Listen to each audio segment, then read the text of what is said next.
Right now we're standing in front of the tallest hemp building in the entire world here in East City in Cape Town. Let's get a bit closer to it. So underneath all these bricks we have hemp material. This building has been promoted as the largest hemp building in the world. It's the first time that a high-rise residential building has been built with this amount of hemp material. I was the project architect on the project. We used hemp bricks that we made ourselves, and we used it instead of conventional brickwork for the internal divisions of the building. So we didn't use it externally. So it's a conventional concrete frame, but because we used the hemp blocks, which is lighter than your conventional brickwork, you can actually have much thinner, more slender structure. So you will notice that our slabs don't have downstand beams connecting columns and things like that, and that's because of the weight of the hemp blocks that's quite light. Also, they're excellent for acoustics and fire resistance, and then they also offer good insulation properties in terms of thermal insulation. One of the big benefits of building with hemp is that it actually absorbs the CO2, carbon dioxide, out of the atmosphere, and it's antifungal. So it's almost as if it acts as a natural air purifier because it keeps absorbing the CO2 and all sorts of fungi and bacteria and excess moisture and things from its environment. That contributes to actually having a bit of a healthier internal space. There's been a lot of studies done that people who live in hemp buildings have less allergies and they have less issues with dust and stuff like that. So this was kind of our flagship where we used hemp at the scale that we did. We're doing another building next door where we're also going to use hemp. There we're going to do it in panels. So instead of doing the conventional bricks, sort of going to make prefab panels that you just like put up and attached to each other. It's quicker because now you can actually have a big module pre-manufactured and you bring them to site and you don't have your conventional bricklayer setting out your lime mixers, mortar mixers, your or your reinforcing for your walls. You basically just put the panels up and tack them and plaster them. We're trying to sort of test a whole bunch of hemp products for the building industry to make it more accessible for people to build with. We started with hemp, building with it in situ, like you would do with cob walls, where you make a big mixture of hemp and lime and sand, and you basically shutter your walls and you pour it and you stamp it in between your framework. So that on a big scale is probably a bit messy. It takes a bit longer because it has to cure and all of that. So from there we started investigating more building products. Wolf, the architect, and the owner, Duncan, they are both very passionate about sustainability, both very passionate about hemp. Wolf has been building with hemp for many years. I think that was one of the reasons why they came together as architect and client. The client shared that vision of a sustainable building, bringing the hemp industry kind of to the forefront of its possibilities in the building industry. And he was very keen, the client, for us to do all the necessary experimentation and research and design to make it work. Now he's super passionate about it, and like I say, now we're building the next door one also, and we built his own private residence, also a timber frame structure with hemp.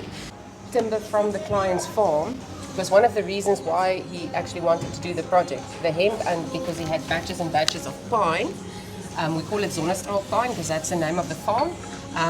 But it's a really good quality pine, and it's all moon harvested, so all natural, just cut up, and it's not sealed, not anything. The client originally had some hemp available. I think he's one of the few people with licenses. On this project, unfortunately, we still had to import quite a bit of hemp. Mostly it's from Europe. But basically, since we started in 2019 here, I think they've released more hemp licenses, and I think some of the first batches that the client actually planted is also going to start yielding in the next couple of years. So, yeah, the whole idea is to make it a locally grown resource. We've got fantastic areas in South Africa that is absolutely perfect for the growing of hemp.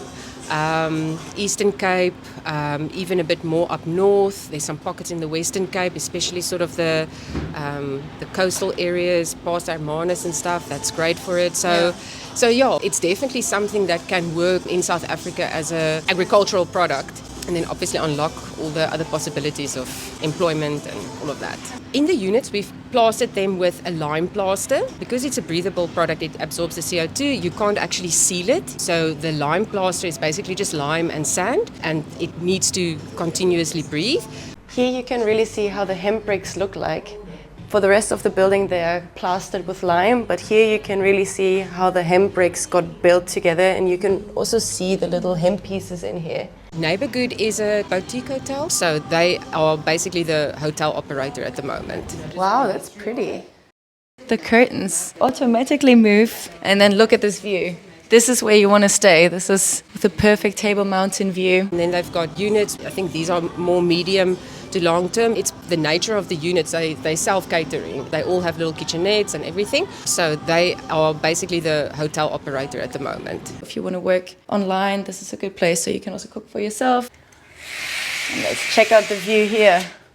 So we have straight view on Devil's Peak and Table Mountain as well. We started just before the pandemic. In that lockdown time, quite a bit of the design things changed. We also sort of realized, people have a need for working from home, and we try to incorporate little desk spaces in all the bedrooms so that if people stay here for a long time and they share or whatever, you always have like a little private space where you can work a bit. On 5th floor as well, where we have the workspace, people come here every day to do work. And it's also a lot for remote workers, digital nomads, so that they have a space where they can come as well, even if they're not staying in the building.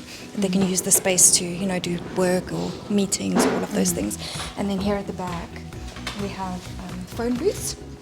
So if you're taking online meetings and things, you can actually sit in there and it's soundproof. So you don't, you kind of don't get disturbed, and then you don't disturb other people as well at the same time. Yeah, and then the pool area is outside here.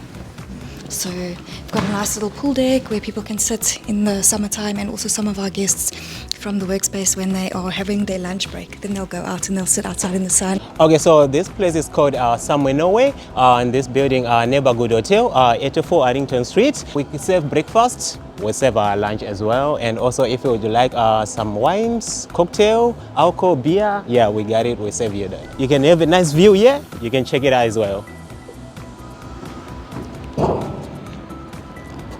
So beautiful.